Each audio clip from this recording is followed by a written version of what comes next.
좌우 돌아보시면서요. 함께 예배하는 식구들한테 이렇게 축복하며 인사합시다. 하기 때문에 행복합니다. 3명 이상 인사할게요. 준비 시작. 네, 우리 하늘교회 성도님들 때문에 행복합니다. 감사합니다. 5월은 참 행사가 많은 달이죠. 그죠? 죄송해요. 여기 앞에 조금만 치워주세요. 너무 화면이 많이 가려서. 일단 5월 5일부터 시작을 하죠. 5월 5일부터 시작을 해서 그리고 어버이날로 넘어갑니다. 그리고 내일 무슨 날인지 아세요? 내일? 부부의 날. 예? 부부의 날인가요? 예. 성년의 날? 성년. 그렇군요. 부부의 날은 전 몰랐어요. 부부의 날이랍니다. 성년의 날이 있죠. 근데 이 5월의 한복판에 무슨 날이 있죠? 스승의 날이 있어요. 그러니까 보통 가정의 달이라 그래서 가정을 축복하고 이런 이야기들이 많은데, 근데 좀 어쩌면 생뚱맞게 스승의 날이 있어요. 근데 그거는 항상 이 두 날에만 저희가 카네이션을 드리잖아요. 감사하는 달이라고 이야기할 때, 또 우리나라 전통상 선생님은 실은 뭐 부사불체라고도 하잖아요. 그죠? 이거 자꾸 요즘 우리 학생들이 이거 부사불체로만 알고 있더라고요. 그죠? 두사불체로 알고 있는데, 임금님과 부모님과 선생님은 하나다라고 이야기할 정도로 따로 생각하지 않았거든요. 그래서 꼭 스승의 은혜라고 이야기를 많이 하죠. 그래서 은혜라는 말을 사전을 찾아봤더니 고맙게 베풀어주는 신세나 혜택. 그리고 두 번째 이제 기독교에서 하나님이 인간에게 베푸시는 사랑이라고 말하고요. 그래서 어떤 고유 명사죠. 부모님, 스승이라고 할 때 이 은혜의 첫 번째 예제가 바로 스승의 은혜더라고요. 그래서 그 스승의 은혜를 나누는 거 너무너무 좋은 일인 것 같아서 우리 온양하늘 중고등학교에서도 5월 14일, 15일 계속 그 예배부터 시작해서 그런 행사들이 있었어요. 14일날 있었던 중학교 승감사 예배 영상이고요. 그 다음에 15일날은 이제 뭐 중학교, 고등학교다 선생님을 축복하고 하는 그런 행사들이 있었어요. 정말 그 아침부터 그 스승의 은혜는 노래가 그냥 가득한데 그게 너무너무 좋았던 것 같아요. 그리고 강당에서 예배는 드리지 못했지만 각 반에서 선생님들 모시고 축복하고 찬양하고 그러면서 참 많은 것들을 느낄 수 있었던 그런 시간, 꼭 축제 같았다라는 생각이 들었어요.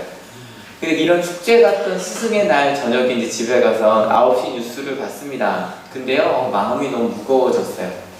실은 그 전으로 나온 기사들도 다 그랬어요. 뭐 요즘에 이렇게 뭐 스승의 날이 이렇게 좋다더라 이런 이야기보단 실은 다른 기사들이 더 많더라고요. 그 중에 정말 거의 모든 신문에서 그 인용한 하나, 교정에서 나온 그 설문조사가 하나가 있었어요. 뭐가 있었냐면, 나는 지금 교직에 만족하는가? 라는 질문이 있었는데, 몇 프로나 만족한다고 대답했을 것 같으세요?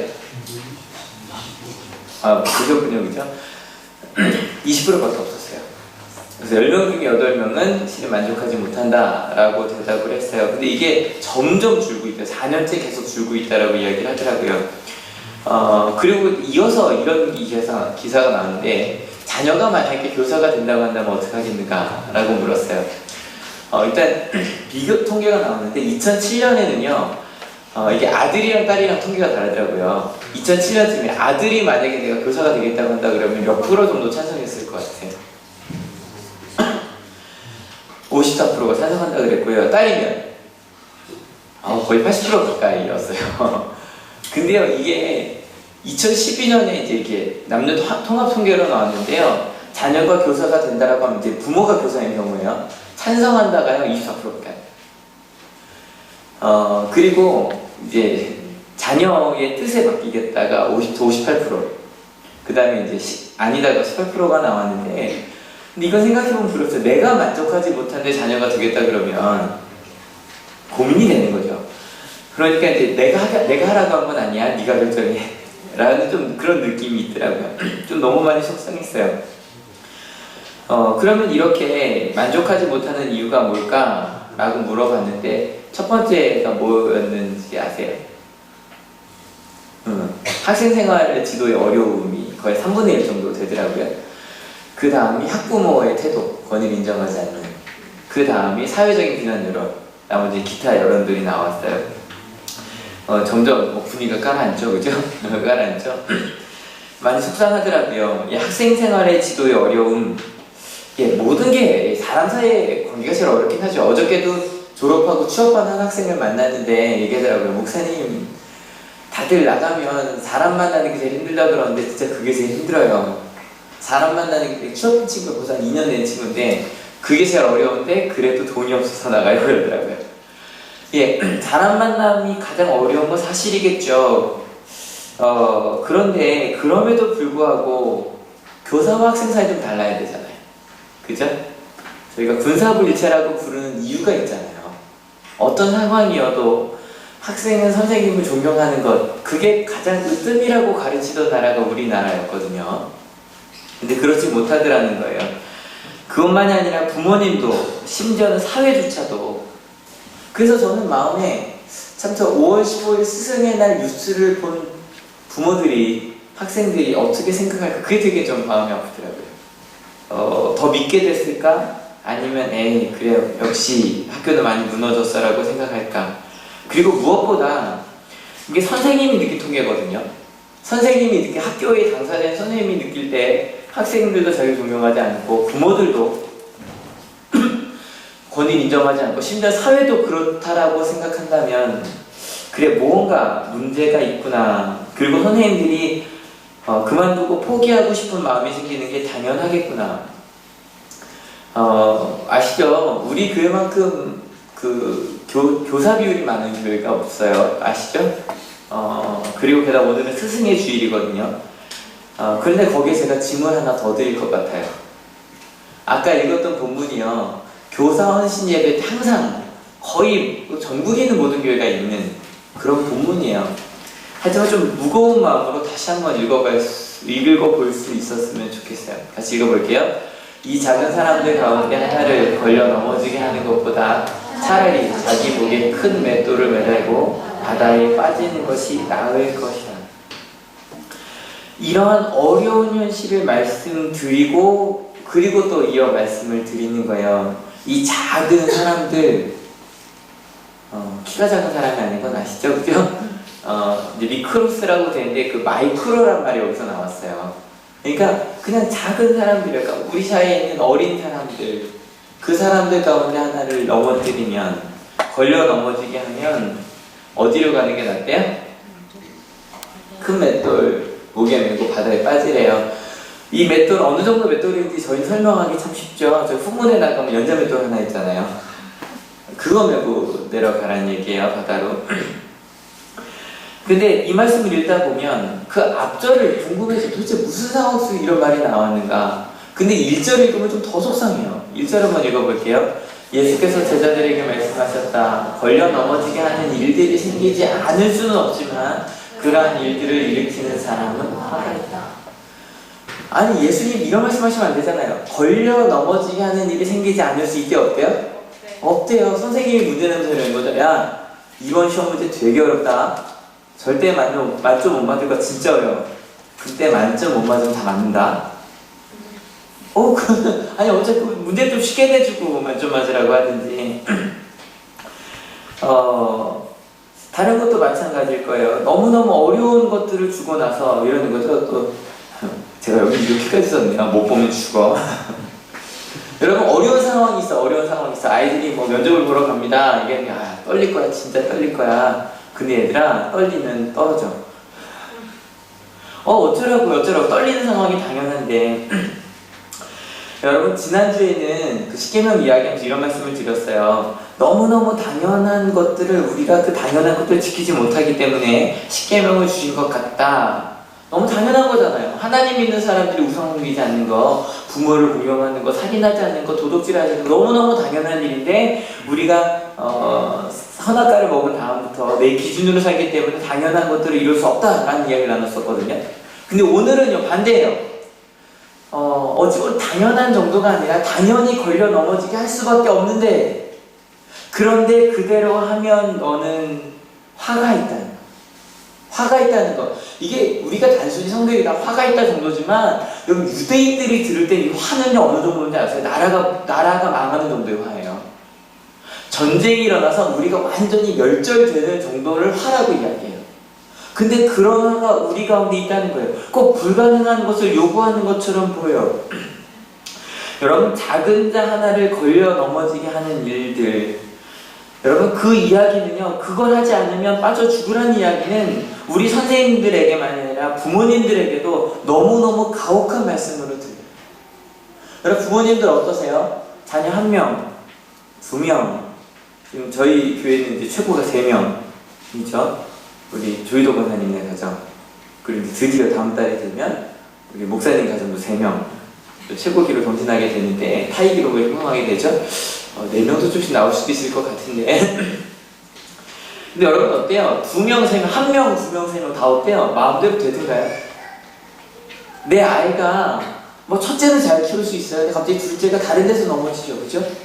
걸려 넘어지는 일들이 분명히 있어요. 여러분 1명, 2명, 3명 내 아이인데도 힘들어요. 근데 우리 선생님들 어떠세요? 담임하고 계신 분들 한 번만 손 들어주세요. 담임하고 계신 분들 내려주세요. 한 반에 몇 명이에요? 30명, 40명, 그죠? 여러분 1명이라도 걸려 넘어지게 하면 저기 밖에 있는 후문에 있는 거 몇이래요, 목에. 힘들겠죠, 그죠? 근데 그것뿐인가요? 학년 부장님들 한번 손 들어보실까요? 한 학년에 몇 명이에요? 400명. 우리 교장선생님, 교감선생님 계신데 몇 명이에요? 1200명이에요. 1명이라도 걸려 넘어지면 저 밖에 있는 거 매라는 거예요. 우리 교회는 어떨까요? 우리 교회 교적부를 보면 금요 철회 때도 그런 얘기 나눴었는데 저희는 그래도 이렇게 실이 3시간 들림하는 교회예요. 학생들이 이렇게 들렀다 가거든요. 그런데 그런 아이들 때문에 이제 제가 원칙상 저기 있잖아요. 우리 교회가 마지막 교회가 되게 하지 말자. 때문에 교적부에 있는데 한 번도 나오지 않는 특별 청년들도 굉장히 많아요. 1, 2년 한 번도 나오지 않은 청년들이 되게 많아요. 그래서 성인들당 80명, 청년들당 80명, 중고등부당 80명 돼요. 근데 여러분 그 가운데 우리 교육사님 또 우리 목사님 1명이라도 걸려 넘어지면 연자맷돌 매라 그러면 저희 목회자들 한 10개씩은 메고 몇 개가 뭐야 80개씩 메고 있어야 될 거예요. 연자맷돌을 저희 목회자들 뿐일까요? 직분능 같은 분들도 마찬가지예요. 감리교에서 권사님 15명의 책임을 진다. 우리 권사님 3분 15명씩 45명 되거든요. 그쵸? 저희는 몇 분 더 계셔야 돼요, 권사님이. 성인들만 따져도요, 한 3-4분은 더 계셔야 돼요. 15명 중에 1명이라도 잘못되면, 장로님은 30명이거든요. 1명이라도 걸려 넘어지면 목을 매야 돼. 저는요, 담임이잖아요. 한 200개는 메고 있어야 돼요, 목에. 여러분, 뭐 여러 가지 일들이 있겠죠. 근데 오늘 말씀은 이렇게 선생님으로 주일학교 교사로, 목회자로, 또 학교 선생님으로, 부모로 책임 있는 위치에 서 있는 사람들에게는 진짜 어려운 이야기예요. 근데 여러분 그런 이야기 뿐일까요? 아니요. 우리 여러분 교회 다니는 모든 사람들은요, 예수님을 믿는 모든 사람들은요, 내 주변에 있는 사람을 책임져야 될 리더가 되어야 될 사람들이에요. 믿으십니까? 여러분 아멘 참 안 나오죠? 선생님 얘기했을 때, 목사님 얘기했을 때 난 아닌가 봐 이렇게 내려갔을 거예요. 근데 여러분 우리 모두에게 하는 얘기예요. 우리가 만나는 우리 가족들, 또 우리 친구들, 여러분 우리 영향력 있는 사람이 되어야 하거든요. 근데 우리 때문에 걸려 넘어진 사람이 있다면, 여러분 가정에서도 마찬가지예요. 나는 하나님 믿고 우리 부모님은 안 믿어요. 그러면 여러분이 지난주에 말씀드렸죠. 여러분이 부모예요. 여러분이 가정의 세대주예요. 근데 그게 되지 않으면 목을 매라는 거예요. 여러분 너무너무 힘든 이야기예요. 걸려 넘어지는 일이 없게 하라? 눈물이 날 수밖에 없는. 어떻게 내가 그럴 수 있겠어요? 목사님 그냥 하나님 믿어도 이 정도는 괜찮은 거 아니에요? 기브 앤 테이크, 인생살이의 기본이잖아요. 누군가가 우리 좀 힘들게 하면 나도 좀 힘들게 하고, 좋은 것 받을 수 있는 사람에게 좀 좋게 하고, 나쁜 거 준 사람은 좀 되갚아주고, 그러면 살아가는 것이 인생이 아닌가요? 여러분 게다가 책임 있는 사람들에게 더 힘들어요. 뉴스를 보면 학생들이 선생님에게 버릇없게 하는 거 매일 있는 일이 아시죠? 그게 어느 정도 돼야 나오는지 아시죠? 멱살을 잡고 전치 몇 주 정도 나와야 기사화가 돼요. 근데요, 선생님은 학생한테 막말 한 번 해서 매 한 번 된다고 그게 기사화가 돼요. 그게 현실이에요. 정말 무슨 교사가 학생이 한 번 실수하면 마녀 사냥하듯이 막 몰려들어서 악플이 이만한 엄청나게 달려버려요. 이런 상황 도대체 뭘 할 수 있겠어요? 그런데 다시 한번 말씀드려요. 걸려 넘어지게 하는 일이 생기지 않을 수는 없지만 그런 일을 일으키면 안 된대요. 화가 있대요. 여러분 도대체 왜 그런 걸까? 좀 마음이 무거워지지 않으세요? 선생님들은 아니요, 목회자들은 아니요, 심지어는 더 우리 기독교인들은 다 이 말을 들을 때 마음속에서 부담감을 느끼셔야 돼요. 어떻게 그럴 수 있을까? 내가 교회 다니지 않는 한 사람한테 말 한마디 잘못해서 나 저 사람 때문에 교회 가지 않겠다라는 얘기 들으셨다면 여러분 이 말에 마음의 부담감을 느끼셔야 돼요. 혹시 교장님, 장로님, 혹시 저희 후문에 저 연자맷돌이 있는 이유가 이 말씀 때문인가요? 실은 굉장한 그 상징이거든요, 정말. 혹시 선생님들 다니실 때마다 그거 한번 보시면서 다니시면 좋을 것 같아요, 우리 기독교인들은 다. 근데 여러분, 왜 이런 부담되는 이야기가 우리 가운데 있냐는 거예요. 근데 이유는요, 좀 야속하게 들으셔도 그냥 들어주세요. 선생님이시기 때문이에요. 이유는 부모님이시기 때문이에요. 이유는 우리가 목회자이기 때문이에요. 이유는 우리가 직분자고 우리가 하나님을 믿는 사람이기 때문이에요. 여러분, 북한에요, 직업에 님을 안 붙인답니다. 왠지 아세요? 유일하게 님 붙이는 거 딱 하나밖에 없대요. 주성님. 근데요, 님 붙이는 게 하나예요. 북한이 왜 그 님 안 붙이는지 아세요? 공산주의는요, 원칙상 직업의 기준이 없다고 믿어요. 그래서 님은 안 붙죠. 근데 그럼에도 불구하고 주성님 말고 붙이는 게 하나 더 있어요. 뭔지 아세요? 선생님이에요. 그럼에도 불구하고 선생님은, 북한조차도 선생님은 님이라고 붙여요. 여러분, 다른 직업과 이 선생님의 차이, 교사의 차이, 그리고 선생님과 부모님의 가장 중요한 공통점, 왜 이런 부담감을 드리는지 아세요? 이건 좀 제가 다른 데 찾아봤는데요. 한번 같이 읽어주세요. 좀 시작. 선택할 수 없다. 선택할 수 없기 때문이에요. 잘 생각해보세요. 여러분, 자녀들 얘기해보세요. 부모님 선택하셨어요? 근데 반대도 마찬가지예요. 부모님들 대답해보세요. 자녀 선택하셨어요? 아니요. 내가 낳았지만 내가 선택한 건 아니에요. 이런 아이가 나오라고 요즘 뭐 가끔 공상 영화 같은 거 보면 그런 거 하잖아요. 내 아이의 성격까지도 DNA를 분석해갖고 뭐 그렇게 만들어낼 수 없을 거야. 앞으로도 그런 거 없어요. 내 아이를 내가 선택할 수 없어요. 여러분, 내 선생님도 마찬가지예요. 학원 선생님은 알죠? 학원 선생님 내가 선택할 수 있을까요? 여러분, 교수는 가능하죠. 교수는. 제가 지지난주에 교수와 선생님의 차이를 말씀드렸어요. 교수는요, 우리가 볼 때 돈 많이 버는 사람일 수도 있지만 선생님보다 더 대단한 사람이라고 볼 수 있을지 모르겠지만 분명히 교수와 선생님은 달라요. 분명히 교수와 스승은 달라요. 그 이유는 뭐냐면 선택할 수 없어요. 여러분, 우리 담임맡은 선생님들 뭐 한두 명 정도 이 아이는 내가 어려워하니까, 이 아이는 내가 돌봐줘야 되는 아이니까 내가 데려갈게, 이럴 수 있을지 모르겠지만 여러분 40명을 다 여러분 선택할 수 있으세요? 담임 선생님들? 아니요. 우리 학생들한테 여쭤볼게요. 담임 선생님 선택할 수 있으세요? 선택할 수 없어요. 자녀가 부모를 선택할 수 없으시, 부모가 자녀를 선택할 수 없으시, 학생과 선생님도 마찬가지예요. 내가 선택하지 않았는데 정해졌어요. 그리고 그렇게 1년을 살아야 돼요. 농담처럼 그런 얘기 하죠. 담임 선생님 좀 복불복 같다.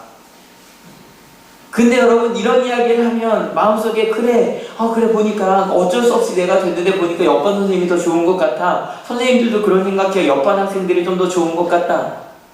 어쩌다 보니까 제가 우리 반에 들어왔지. 어쩌다 보니까 이런 생각하게 되면 끊임없이 마음에서 불만이 생겨요. 근데 여러분, 이건 절대 우연한 만남이 아니에요. 세상에서 이런 걸 우연하다 그래요. 어쩌다 보니까 내 아이가 됐죠. 어쩌다 보니까 부모님이 됐는데 절대 교회에서는 하나님을 믿는 사람이 이렇게 말하지 않아요. 하나님을 믿는 사람들이 이걸 우연한 만남이라고 안 하고 뭐라 그럴까요? 운명? 운명도 괜찮네요. 운명도. 좀 더 기독교적인 용어로 하면 하나님의 뜻과 계획이라고 말해요. 내 자녀가 내 자녀가 된 건, 우리 부모님이 내 부모님이 된 건, 여러분 이 이야기를 할 때 마음에 깝깝한 분들이 계실 거예요. 여러분, 이거는 실은 자녀에게 더 많아요. 자녀 가운데 왜 우리 부모님만, 그런 아이들이 있거든요. 왜 우리 부모님은, 학생들도 마찬가지로 왜 우리 담임 선생님은. 근데 여러분, 아니요, 이렇게 믿으셔야 돼요. 우리가 그 자리에 있게 된 건 하나님의 뜻이고 하나님의 계획이 있어요. 믿으십니까?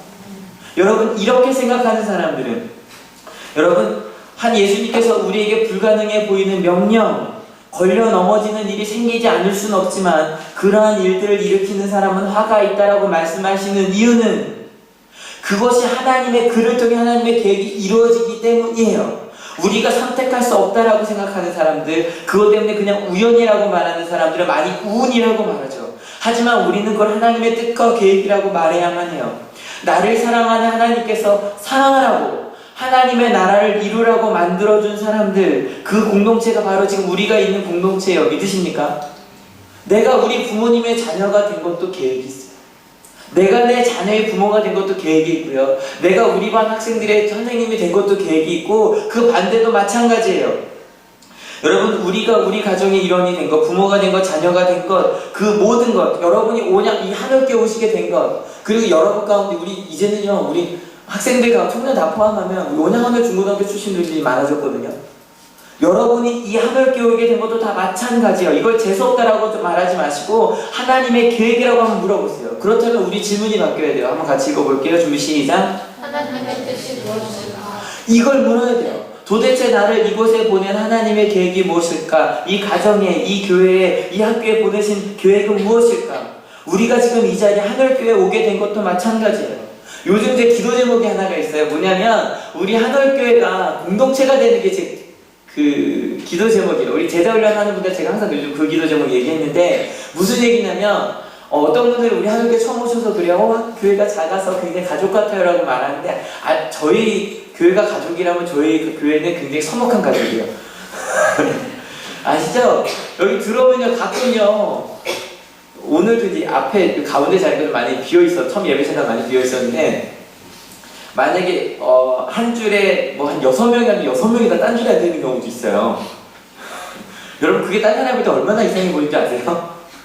6명이 앉아도 서로 다 다른 줄에 앉아서 이제 모르죠? 나는 좀 넓은 자리가 좋다 그래서 그런 분들이 앉아 계실지 모르겠지만 다 좀 서먹하게 앉아있어요. 요즘 제자훈련 때도요 화요일 모임을 제하고요 한 6명 이렇게 제자훈련 딱 정말 그 모임 숫자가 딱 좋더라고요. 모여있는데 서로 다 어색해요. 모여있는데 약간 좀 어색한.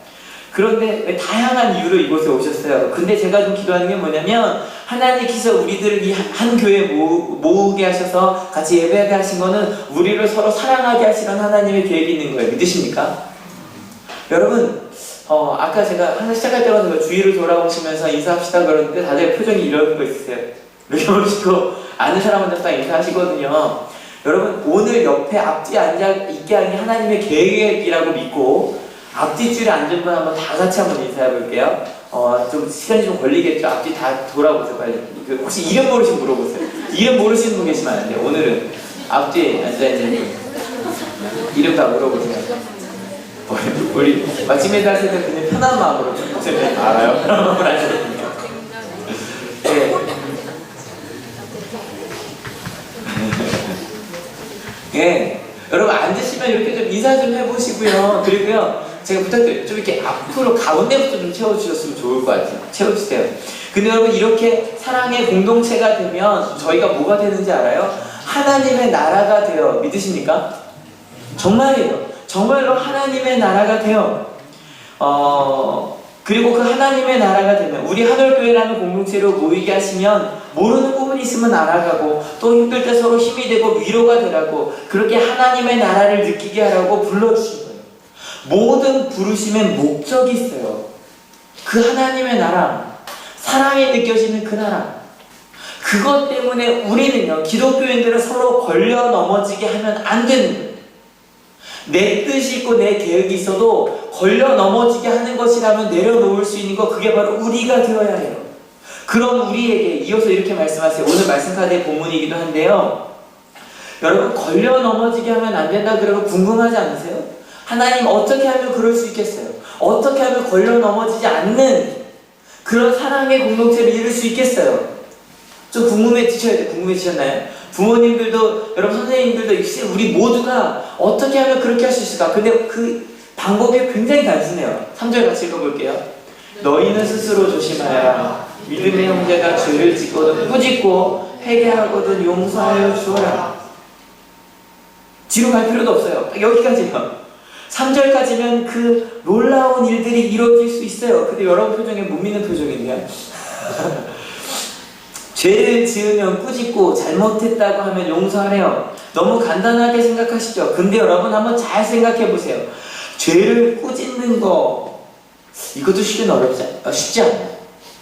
여러분 생각해 쉽다고 생각할지 모르겠지만 여러분 학생들은 정확히 느껴요. 자녀는 정확히 알아요. 이게 정말로 엄마 아빠가 우리 부모님이 나한테 잘못했다고 꾸중하시는 건지 아니면 짜증을 내시는 건지 자녀와 학생들은 그걸 정확히 알아요.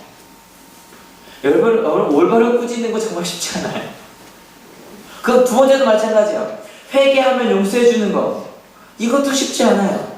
게다가 이 두 가지가 어려운 이유가 뭔지 아세요? 다 내 기준으로 판단하거든요. 이게 항상 때마다 달라요. 때마다 어느 때는 죄라고 말하고 어느 때는 죄라고 말하지 않고 그러니까 아이들도 헷갈리고 지금 우리도 헷갈리고 용서하는 것도 마찬가지야. 어느 정도는 해야 용서가 돼요? 내 마음이 풀려야 용서가 돼요. 죄송해요 라고 말해도 아니야 너 진짜 죄송한 게 아니야 라고 말하는 게 우리예요. 여러분 이렇게 물어볼게요. 둘 중에 그래도 뭐 좀 더 쉬운 건 뭐예요? 둘 중에 그래도 좀 더 쉬운 건 꾸짖는 거죠. 용서하는 게 제가 생각해도 용서하는 게 조금 더 어려운 것 같아요.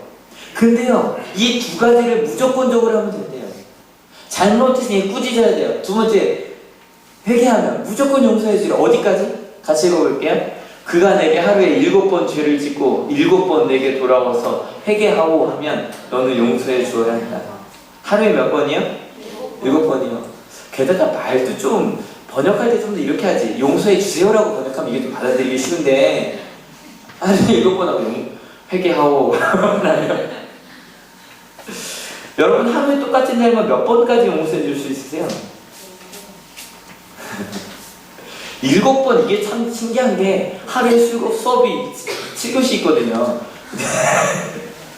수업마다 걸려갖고 쉬는 시간마다 와서 걸려왔는데 그때보다 선생님 죄송해요 라고 말한다면 선생님들 용서해 줄 수 있어요? 몇 번까지 가능하세요? 몇 번까지 그러니까 이 얘기를 했더니 제자들이 뭐라고 말하는지 아세요? 이렇게 말합니다. 주님 믿음을 더하여 주십시오. 무슨 얘기예요? 용서하겠다는 얘기? 못하겠다는 얘기예요? 못하겠다는 얘기예요. 근데 여기서 좀 더 나와야 돼. 아까 제가 부모와 교사의 공동 처음에 뭐라고 그랬죠? 하나님의 계획 선택할 수 없다 그랬죠. 그죠? 두 번째 특징은 이거예요. 같이 읽어볼게요. 준비 시작. 포기할 수 없다. 여러분 이게 부모와 선생님의 특징이에요. 부모는 자기 자녀를 포기하지 않아요. 예, 이 말 할 때 목사님 저희 부모를 포기했는데요 라고 생각하실 수도 있어요. 예, 우리 인간의 부모는 포기할 때도 있더라고요. 근데 여러분 아주 예외라고 저는 생각해요. 그럼에도 불구하고 하나님의 계획이 있어요. 좀 더 이어가 나가봅시다. 여러분 부모는 자녀를 포기하지 않아요. 선생님들도 학생을 포기하지 않아요. 예, 마음속에 아닌데요 목사님 포기하는데요 라는 생각이 들어도 여러분 들어주세요. 선생님은 학생을 포기하지 않아요. 세상에서 삼지나오제라는 게 있어요. 아시죠? 3번 잘못하면 회사에서도 내쫓아요. 3번 잘못하면 학원에서 내쫓을 수 있어요. 아시죠? 친구들끼리도 난 더 이상 너랑 친구하지 않을 거야 라고 말할 수 있어요. 근데 여러분 선생님은 그럴 수 없어요. 부모는 그럴 수 없어요. 그래서 학교 선생님과 학원 선생님은 다른 거예요. 때로 많은 학생들이 선생님이나 부모님의 관심이 부담스럽다라고 해요. 자기를 좀 내버려 두라고 해요. 잔소리를 하지 않았으면 좋겠다라고 이야기를 해요. 근데 여러분 진짜 그렇게 해주면 어떻게 하는지 아세요? 정말로 포기해주면 정말로 학생이 늦게 와도 아무 말도 하지 않고 집에 일찍 가도 뭐라고 하지 않고 그냥 두면 학생들이 뭐라고 말하는지 아세요? 선생님이 자기 버렸다 그래요. 학생들이 제일 힘들어하는 선생님이 누군지 아세요? 자기 포기하는 선생님이에요. 학생들을 포기하고 수업하지 않는 선생님. 학생들이 떠드는데 조용히 시키지 않는 선생님. 참 아이러니하죠. 그 말을 제일 떠든 애들이 해요. 아이러니하죠. 제일 지각 많이 하는 애들이 자기 지각했는데 그냥 둔다고 제일 불만이에요. 왜냐하면 무언가 그 아이들의 마음속에 자기를 붙잡아 주었으면이라고 하는 그런 마음이 있기 때문이에요. 자기를 좀 꾸짖어 주었으면 좋겠대요. 그리고 자기가 돌아오면 언제든지 좀 자기를 용서해 주면 좋겠대요. 여러분 그게 진짜예요. 근데 여러분 이런 얘기를 하면 부모님들 가운데 선생님들 가운데 이런 마음 드실 거예요. 목사님, 그런데 꾸짖으면 꾸짖을수록 아이들과 멀어지던데요. 예, 그렇게 생각하실 수도 있어요. 꾸짖으면 분명히 사랑하는 마음으로 포기할 수 없어서 이야기하면 이야기할수록 점점 더 멀어질 수도 있어요. 근데 여러분, 그 가운데 무언가 잘못된 것이 있어요. 우리는 꾸짖기는 참 잘하는데, 두 번째, 용서하는 게 어려워서 그래요. 여러분 한번 여쭤볼게요. 진짜로 교육이 일어나는 자리, 진짜로 삶의 변화가 일어나는 자리, 정말로 감동이 있는 자리는 꾸짖는 자리일까요? 용서하는 자리일까요? 크게 대답해 주세요. 꾸짖는 자리일까요? 용서하는 자리일까요? 네, 용서하는 자리. 진짜예요. 여러분 드라마나 책에서 끊임없이 나오는 이야기, 이런 이야기들이에요. 죄를 지은 내 자녀를 위해 무릎 꿇는 부모님을 볼 때 아이들의 마음이 변해요. 그리고 우리 아이한테 뭐라 그러지 않죠. 자기가 무릎 꿇고 괜찮아, 내가 뭐 지켜줄게 라고 말할 때 자녀들이 변해요. 죄 지은 아들이 돌아올 때 버선발로 달려나가는 탕자의 이야기, 아버지의 이야기, 그 이야기가 탕자의 이야기를 통해 사람들이 변해요. 그 누구도 받아주지 않고 그 누구도 용서해주지 않을 것 같은 상황에서 너는 내 아들이라고 내 딸이라고, 나는 끝까지 내 편이 되어줄 거라고. 부모님만일까요? 선생님들. 그 선생님들 이야기 때문에 아이들이 변하고 그 자리에서 변화가 일어나고 성장이 일어나요. 이런 얘기 많이 들으셨죠? 스승의 날에 제일 많이 찾아온 학생들이 어떤 학생들이다? 제일 말썽 많이 듣는 아이들. 근데 그 아이들이 왜 찾아온 줄 아세요? 이게 재밌는 게요, 모든 아이들이 선생님 만나러 와서요 쭉 교무실을 순례하고 마지막으로 들르는 곳이 교회예요. 처음부터 오는 애들은 많지 않아요. 항상 저기를 쭉 순례하고 그리고 오고, 아니면 갔는데 내가 만나고 싶은 선생님 수업이 없으면 쉬러 와요. 잠깐 햇빛 피할 곳이 필요할 때 와요. 교회 와요. 근데 그 아이들과 함께 이야기해보면 대부분 이제 제가 묻죠. 뻔히 알죠? 이제 마지막 코스로 왔다는 거 저도 알아요. 그래서 이제 물어봐요. 어떤 선생님 만나러 왔어? 그러면 이제 어떤 선생님이요? 이제 얘기하고 쭉 이야기가 진행되면 거의 이런 얘기예요. 목사님, 제가 포기하려고 했을 때 끝까지 붙잡아주는 선생님. 그 선생님을 잊을 수 없어요. 담임 선생님을 찾아오는 이유도 그것 때문인 것 같아요. 담임 선생님, 1년 동안 자기가 잘못해서도 끝까지 용서하는 그 선생님의 모습, 그것 때문에 찾아오는 거예요. 제일 속속했지만 그럼에도 불구하고 끝까지 믿어주신 선생님, 붙잡아주신 선생님. 지난주 금요일에는 한 2명이 찾아왔는데 그 아이들이 되게 어려움이 있었던 거 제가 아는 아이거든요. 근데 그 아이가 그런 얘기 하더라고요. 목사님, 제가 2학년 때 학교 그만두려고 했는데 선생님이 잡아주셨고, 심지어는 3학년이 되는데 3학년 담임 선생님한테 선생님 얘 좀 꼭 붙잡아주세요. 그래서 자기가 졸업할 수 있었던 거예요. 여러분, 그 용서의 자리, 내가 분명히 끊임없이 속썩이고 있지만 그럼에도 불구하고 자기를 끝까지 붙잡아 주시고 용서하신 그 선생님, 그 자리에서 변화가 일어나더라고요. 교회도 거기서 시작했어요. 여러분, 예수님의 십자가, 제자들이 다 도망갔어요. 다 버리고 도망갔어요. 그럼에도 불구하고 예수님은 이 십자가 위에서 이야기하셨어요. 괜찮다고. 하나님, 이 사람들을 용서해달라. 그리고 나서 제자들한테 차마 예수님에게 다가갈 수 없는 제자들에게 다가가셔서 오히려 내 양을 맡아달라고, 내 일을 이어서 해달라고 부탁하셨어요. 저는 이 십자가 모습이 꼭 팔 벌린 모습이잖아요. 이것 볼 때마다 저는 그런 이야기가 들리는 것 같아요. 언제든지 돌아오너라. 네가 나를 얼마큼 못 박았어도 상관없다. 난 널 사랑한다. 내 품으로 돌아오너라. 그 하나님의 마음이 담겨져 있는 곳이 바로 십자가예요. 어제 청년부끼리 처음으로 소풍을 다녀왔어요. 저 어저께 그 10년 동안 온양에 살았는데 그 신정으로 고기 구워 먹으러 간 거 이렇게 처음이었거든요. 그렇게 많은 사람들이 고기 구워 먹고 있는지 몰랐어요. 청년부가 구성된 지 한 5년 됐죠, 그죠? 5년 가까이 됐는데 항상 우리 청년부는 그랬어요. 처음에 시작은 다들 다 보셨죠? 예. 하늘교회 청년부 시작은 이제 우리 선생님들, 우리 일청년부와 그리고 이제 졸업한 학생들 위주로 되어 있었어요. 그리고 한 근 몇 년간도 청년부가 있긴 했지만 다 어쩌면 졸업한 지 1년 된 학생들 위주로 되어 있었어요.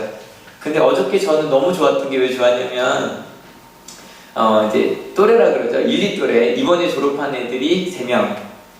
그 다음에 작년에 졸업한 1, 2또래 친구들이 3명. 그 다음에 10 또래 애들이 2명. 09 또래 아이들이 4명. 뭐 다른 교회 할까 5명. 그렇게 골고루 온 거예요. 근데요, 그게 저는 너무 좋았어요. 못 온 아이들도 아쉬웠어요. 뭐 시험 때문에 못 온 아이들도 있고 멀리 있어서 못 온 아이들도 있었는데 그렇게 온 아이들. 근데 그게 우리 학생들이 꾸준히 있었던 게 아니거든요. 올해 돌아온 아이들이 많아요. 올해. 근데요, 그래서 제가 문자를 끊을 수가 없어요. 이렇게 보내는 명단 가운데 계속 넣어요. 그 교회 안 나온 지 1, 2, 3년이 돼도 저는 계속 보내요. 때로는 그 아이들 답변이 없어요. 개별적으로 문자에도 답변이 없어요. 보통 아이들말로 씹혔다 그러죠, 그죠? 심지어는 전화를 안 받아요. 근데도 끊을 수가 없어요. 근데 그러던 아이들이 몇 년 만에 와요. 물어요. 번호 바뀌었니? 아니요. 문자 가고 있었니? 이해. 전화 왔었니? 이해. 근데 그 아이들이 2, 3년 만에 와요. 그리고 와서 적응을 해요. 전 그게 너무 감사해요. 또 하나 아이도 이번 주에 만나는데 우리 교회 다니는 한 번도 안 온 아이예요. 근데 그 아이가 얘기하는데 4학년 된 아이, 대학교 4학년 된 아이인데 얘기를 하다 보니까 목사님 교회를 가보고 싶어요. 그래서 작업할 애가 생겼어요. 계속 얘기할 거예요. 언젠가 오겠죠.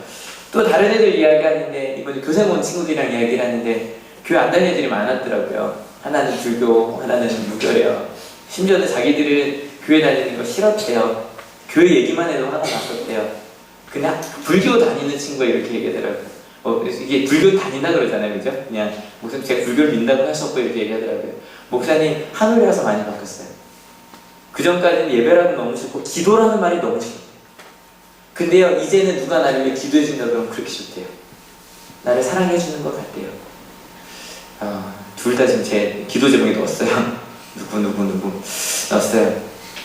스승의 날에 아이들이 롤링페이퍼를 만들어줬어요. 그 어떤 해보다 새 롤링페이퍼 쓰라 그러면 이렇게 짧게 쓰잖아요. 근데 이번 다른 애들 다 길게 좀 편지처럼 써줬더라고요. 그 중에 하나 이런 게 있었어요. 너무 좋았는데 이성재 목사님, 저는 이 학교에 처음 들어왔을 때 기독교가 아니었습니다. 무교였죠. 그런데 목사님과 찬양단 아이들의 신선하고 재미있는 예배를 경험하고 또 이성재 목사님의 좋은 말씀을 통해 하나님을 믿게 되었답니다. 그리고 지금은 저희 집 옆에 있는 교회 다니고 있어요. 목사님 덕분이에요. 목사님, 제가 한호를 졸업했을 때 사람들에게 한올의 자랑을 할 수 있을 것 같아요. 네, 되네요. 여러분, 이걸 읽는데 진짜 너무너무 행복했어요. 너무너무 행복했어요. 그런데요, 이런 아이들이 많아요. 그때는 굉장히 실은 앞에서 싫다고도 얘기하고 그런 아이들이지만 점점 변하더라고요. 여러분, 앞서 걸려 넘어지게 하지 않을 순 없지만 그런 일들을 하면 화가 있다 그랬죠? 그렇지 않을 수 있는 방법. 다시 한번 읽어봅시다. 너희는 스스로 조심하여라. 믿음의 형제가 죄를 짓거든 꾸짖고 회개하거든 용서하여 주어라. 여러분, 앞에 뒤에만 봤는데요, 실은 이것부터 시작해야 돼요. 그러기 위해서 스스로 조심하는 여러분 되시길 축원합니다. 아까 잠깐 말씀드렸죠? 우리가 제대로 꾸짖지 못하는 이유는 조심하지 않아서 그래요. 왜냐면 내 앞에서 그런 행동을 하고 그런 말을 하는 내 친구가, 내 자녀가, 우리 학생들이 너무 괘씸해요. 막 화를 내요. 근데 여러분, 그때 필요한 게 오랜만에 등장합니다. 기린기를 써주세요. 많이 말씀드렸으니까 더 길게 말씀 안 드려도 되죠? 왜 그렇게 말하는지를 여러분 마음 가운데 꼭 기억해 주세요. 아이가 와서 이야기해요. 나 좀 그만 내버려 주세요. 왜 그래요? 꾸짖는 것보다 나를 좀 더 받아달라는 얘기예요. 그죠? 나를 좀만 기다려달라는 얘기예요. 누가 와서 이래요. 나 학교 안 나갈 거예요. 왜 그러는 거예요? 도움이 필요하다는 얘기예요. 학교에 나올 수 없는 상황이 있다는 얘기예요. 여러분, 그 마음으로 한번 봐보세요. 전도할 때 이거 쓰고 하니까 너무 진지한 얘기를 듣고 계시니까 좋은 것 같은데요? 여러분, 기린기를 한번 들어보세요. 조심해보세요. 선생님이 싫어요. 왜 그러는 걸까요? 상처받았다는 이야기예요. 조금만 좀만 다르게 자기를 대해달라는 얘기예요. 여러분, 기린기를 서서 조심하는 여러분 되시길 축원합니다. 선생님만이 아니라 부모님들, 모든 기독교인들. 두 번째는 뭐냐면 꾸짖는 거예요. 이거 제가 제일 못하는 거예요. 그래서 많이 결단했는데, 여러분 꾸짖지 않는 것도 사랑이 아니에요. 아시죠? 꾸짖지 않는 것도 걸려 넘어지게 하는 거예요. 이게 사람마다 좀 다르더라고요. 누구는 꾸짖는 게 힘들고 누구는 용서하는 게 힘든데, 여러분 꾸짖지 않는 것도 걸려 넘어지게 하는 거예요. 갈등을 피하는 것, 좋은 게 좋은 거다라고 하는 것, 아무 문제 없다라고 하는 것, 이거는 사랑이 아니라 무관심이에요. 아시죠? 사랑에 만드는 미움이 아니라 무관심이라고 하잖아요. 사랑으로 꾸짖을 수 있는 여러분들 되시길 축원합니다. 근데요, 이것보다 더 중요한 건 뭐예요? 같이 읽어볼게요. 회개하거든 용서하여. 여러분, 이게 제일 중요해요. 그렇게 꾸짖고 이야기해준 다음에 언제든지 돌아오면 말없이 용서해주세요. 안아주세요. 칭찬해주세요. 하루에 몇 번도요? 7번도요. 매 시간마다. 그때마다 용서해주세요. 변하는 사랑은 바로 여기에서 일어나요. 그런데 앞서 제자들이 이 이야기를 했는데 우리에게 믿음을 더하소서라고 했던 것, 세상이 끊임없이 믿지 못하게 하거든요. 근데 여러분, 하나님을 믿어주세요. 내가 볼 때 이 아이가 큰일 날 것 같아도, 내가 볼 때 이 상황이 잘못될 것 같아도 하나님이 바꾸실 거예요. 믿으십니까? 여러분, 지금 저는 심리학 이야기하는 게 아니에요. 교육학 이야기하는 게 아니에요. 하나님의 말씀을 이야기하는 거예요. 하나님의 마음으로 기도하며 꾸짖고 용서할 수 있는 우리가 될 수 있었으면 좋겠어요. 바로 그 자리에 하나님의 나라가 일어나기 시작할 거예요. 믿으십니까? 여러분, 내 마음에서 결단합시다. 조심하겠다고. 다른 사람이 나를 향해 비난한다고 생각하지 마세요. 하나님의 나라를 위한, 하나님의 계획을 위한 사람입니다. 믿으십니까? 두 번째, 꾸짖읍시다. 갈등은 피하지 맙시다. 내 자신에게도 마찬가지. 내 자신에 있는 단점, 잘못된 것들 바꿉시다. 다가갑시다. 그리고 마지막으로 용서합시다. 자기 자신도 용서하고 내 옆에 있는 사람도 용서합시다. 그럴 때 하나님의 마음이 이루어지지 않을까. 이 시간 그의 생각이라고 하는 찬양을 부르려고 합니다. 하나님의 생각이라는 얘기죠. 같이 한번 가사 읽어볼게요. 하나님은 너를 만드신 분, 너를 가장 많이 알고 계시며, 하나님은 너를 만드신 분, 너를 가장 깊이 이해하시며, 하나님은 너를 지키시는 분, 너를 절대 포기하지 않으며, 하나님은 너를 지키시는 분, 너를 쉬지 않고 지켜주시는. 아마 부모가, 선생님이 우리 학생들에게 자녀에게 하고 싶은 가장 핵심 이야기가 아닐까. 근데 여러분, 이것만이 아니라 나를 하나님께서 그렇게 사랑하고 기다려주고 계십니다. 믿으시죠? 처음에 한번 이렇게 불러볼게요. 나로만 바꿔서 불러볼게요. 하나님은 나를 만드시고,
내 옆에 있는 사람들을 생각하며 축복하는 마음으로 이 노래를 같이 부를 수 있습니다.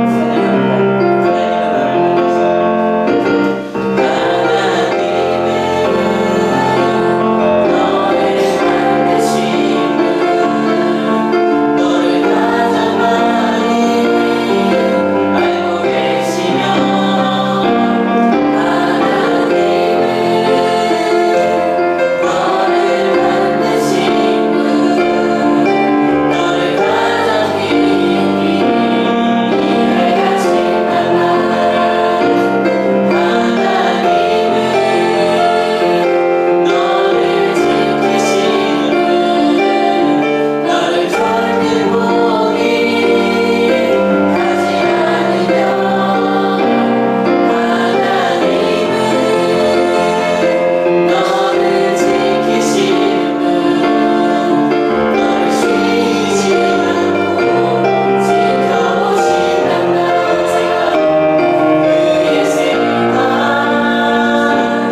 언제든지 돌아오면 용서하겠다고, 받아주겠다고, 끝까지 용서하겠다고, 이것이 바로 우리 삶이 되겠다고 그렇게 하나님께 고백하며 기도하기 원합니다. 같이 일어서겠습니다.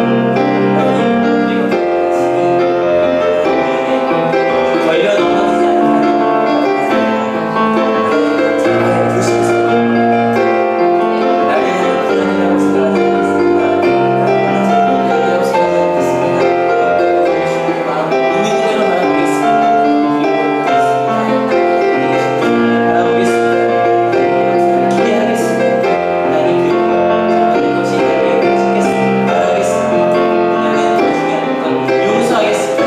절대 이것이 마지막이라고 말하지 않겠습니다. 그게 심하게 생각하지 않겠습니다. 기다리겠습니다. 끝까지 사랑하겠습니다. 혹시 내가 꾸짖다가 내 마음속에 미움이 일어난다고, 꾸짖다가 내 마음속에 괘씸함이 일어난다면 하나님 앞에 무릎 꿇겠습니다. 그 괘씸함이 사라질 때까지, 은밀한 마음으로 우리 아이들을 바라볼 수 있을 때까지, 그때까지 무릎 꿇겠습니다.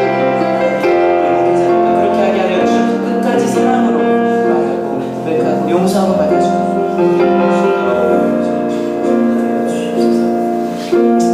하나님, 예전에는 이 말씀이 너무너무 부담됐습니다. 한 명이라도 걸려 넘어지면 연자내 뚫을 매라. 근데 이제는 기대가 됩니다.